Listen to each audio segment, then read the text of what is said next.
త్వరలో కేబినెట్ విస్తరణ, మాకే మంత్రి పదవులు రాబోతున్నాయని రాష్ట్ర కాంగ్రెస్లోని చాలా మంది ఎమ్మెల్యేలు ఫుల్ జోష్లో ఉన్నారు. సంబరాలకు సిద్ధం చేసుకోవాలని ఆల్రెడీ తమ కార్యకర్తలకు కూడా చెప్పారట. అయితే ఈ వ్యవహారమంతా గమనిస్తున్న మరికొందరు నేతలు మాత్రం తీవ్ర ఆందోళనలో ఉన్నారని సమాచారం. చాలా బాధతో ఫ్రస్ట్రేషన్లోకి వెళ్లిపోయారని తెలుస్తోంది.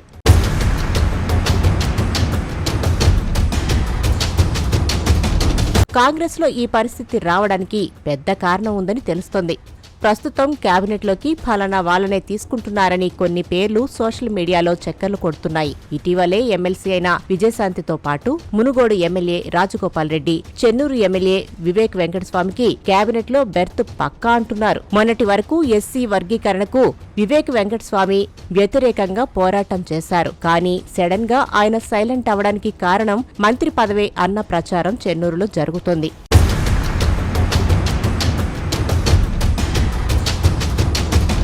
కేబినెట్ లిస్టులో మరికొందరి పేర్లు వినిపిస్తున్నా విజయశాంతి, రాజగోపాల్ రెడ్డి, వివేక్ పేర్ల మీదే ఎక్కువగా చర్చ జరుగుతోంది. ఎందుకంటే ఈ ముగ్గురు కూడా గతంలో బీజేపీలోకి వెళ్లి వచ్చారు. విజయశాంతి, వివేక్ అయితే బీఆర్ఎస్ లోకి వెళ్లి అక్కడి నుంచి బీజేపీలోకి వెళ్లి ఇటీవలే కాంగ్రెస్ కండువా కప్పుకున్నారు. ఎన్నికల సమయంలో కాంగ్రెస్ గూటికి వచ్చి టికెట్లు తెచ్చుకున్నారు. వివేక్ వెంకటస్వామి అయితే తన కొడుకుకు ఎంపీ టికెట్, అన్నకు ఎమ్మెల్యే టికెట్ కూడా తెచ్చుకున్నారు. అప్పటికే ఏళ్లుగా పార్టీలో ఉండి పార్టీ కోసం పనిచేసిన వారిని పక్కన పెట్టి వీళ్లకు టికెట్లు ఇవ్వడంపై అప్పట్లోనే తీవ్ర వ్యతిరేకత వచ్చింది. తాజాగా విజయశాంతికి ఎమ్మెల్సీ ఇవ్వడాన్ని పార్టీలో చాలా మంది వ్యతిరేకించారు.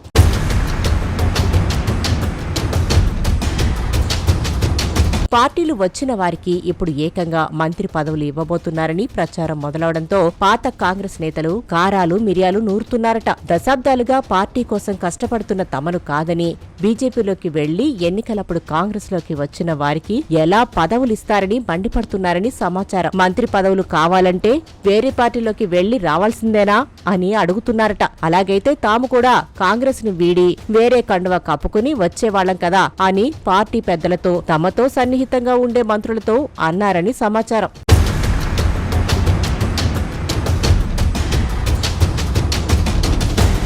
ఇప్పటికే కేబినెట్లో పొంగులేటి శ్రీనివాసరెడ్డి, తుమ్మల నాగేశ్వరరావు, జూపల్లి కృష్ణారావు వంటి వారికి స్థానం కల్పించారు. కొండా సురేఖ కూడా గతంలో బీఆర్ఎస్ లోకి వెళ్లి వచ్చారు. 10 ఏళ్ల తర్వాత ప్రభుత్వం ఏర్పడితే బయటకు వెళ్లొచ్చిన వారికే పదవులు ఇచ్చారు. ఇప్పుడు కూడా వేరే పార్టీలకు వెళ్లొచ్చిన వారికే ప్రాధాన్యత ఇవ్వడంపై పాత కాంగ్రెస్ లీడర్లు కుతకుతలాడిపోతున్నారని సమాచారం. పార్టీ కోసం ఎంత పని చేసినా చివరకు పారాచూట్ లీడర్లకే పదవులు వస్తున్నాయని చాలా బాధపడుతున్నారట. అలాంటప్పుడు తాము పార్టీ కోసం ఎందుకు పనిచేయాలని కూడా పెద్దలను ప్రశ్నిస్తున్నారట. పార్టీని అధికారంలోకి తీసుకొచ్చేందుకు తాము తీవ్రంగా శ్రమిస్తే వేరే వాళ్లు వచ్చి తమను తొక్కుకుంటూ పోతున్నారని తీవ్ర ఆవేదనతో ఉన్నారట.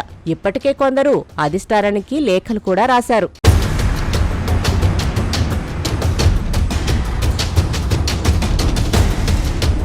కేబినెట్ విస్తరణలో కొందరిని సాటిస్ఫై చేద్దామని పార్టీ పెద్దలు భావిస్తే పెద్ద మొత్తంలో అసంతృప్తి రాగాలు బయటపడుతున్నాయట. దీంతో పార్టీలో ఎప్పుడు ఏం జరుగుతుందో తెలియక కాంగ్రెస్ అధినాయకులు ఆందోళన పడుతున్నారని తెలుస్తోంది. కేబినెట్ విస్తరణ తర్వాత ఈ పరిణామాలు ఇంకా ఎలా మారతాయోనని టెన్షన్ పడుతున్నారట. కొండ నాలుకకి మందేస్తే ఉన్న నాలుక ఊడిపోయే పరిస్థితి వచ్చిందని కాంగ్రెస్ లీడర్లే చర్చించుకుంటున్నారు.